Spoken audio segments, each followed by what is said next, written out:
Shalom. Hari ini kita akan renungkan kitab Bilangan pasal 12, teksnya ayat 1 sampai 16 dan sudah dibagi dua paragraf.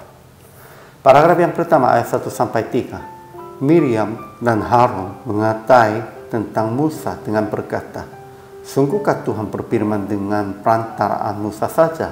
Bukankah dengan perantaraan kita juga ia berfirman?" Paragraf yang kedua ayat 4 sampai 16.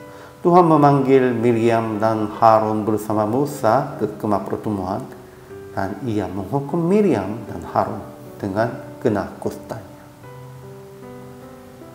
Kesimpulan, Miriam dan Harun mengatai tentang Musa yang berkenaan dengan perempuan Kush dengan berkata, "Sungguhkah Tuhan berfirman dengan perantaraan Musa saja?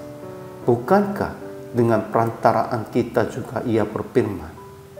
Lalu Tuhan tiba-tiba memanggil Miriam dan Harun bersama Musa ke kemah pertemuan. Dan ia turun dalam awan dan berdiri di pintu kemah. Tuhan berfirman bahwa ia menyatakan dirinya kepada nabi lain dalam penglihatan atau mimpi. Namun kepada Musa terus berkata dengan terang sambil memandang lupanya. Demikian itu ia bangkit muka kepada Miriam dan Harun, lalu tampak kena kusta kepada Miriam. Ketika Musa berdoa untuk mereka, dan setelah 7 hari yang Miriam diam di luar perkemahan, dia kembali kepada umat Israel. Ajaran tentang Allah. Pertama, Tuhan menyatakan dirinya kepada nabi lain dalam penglihatan atau mimpi. Namun kepada Musa terus berkata dengan terang sambil memandang lupanya. Begitu khusus Musanya. Kedua, Tuhan bangkit murka kepada Miriam dan Harun dan ia menghukum Miriam dengan kena kusta.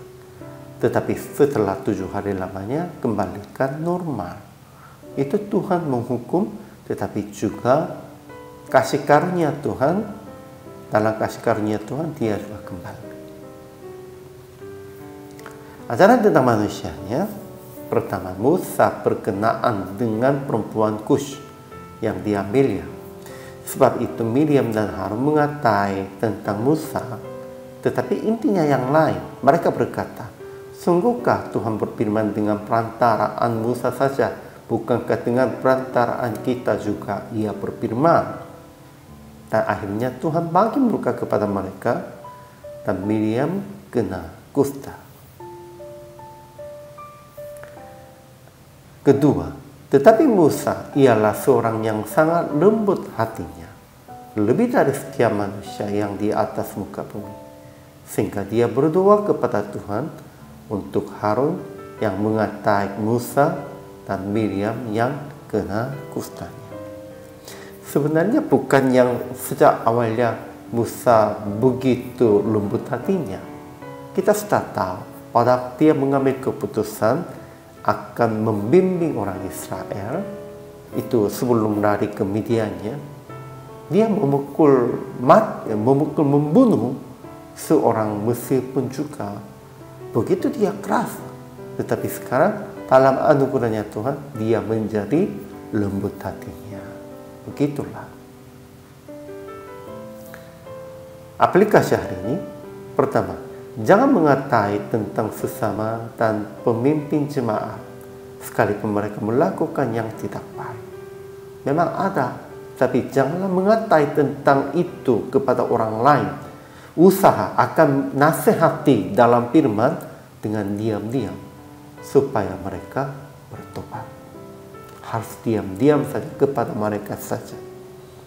Kedua, berdoa untuk mereka yang dalam kesulitan, kena penyakit dan lain-lain. Akan Tuhan mengampuni mereka dan mengembalikan ke kondisi normalnya.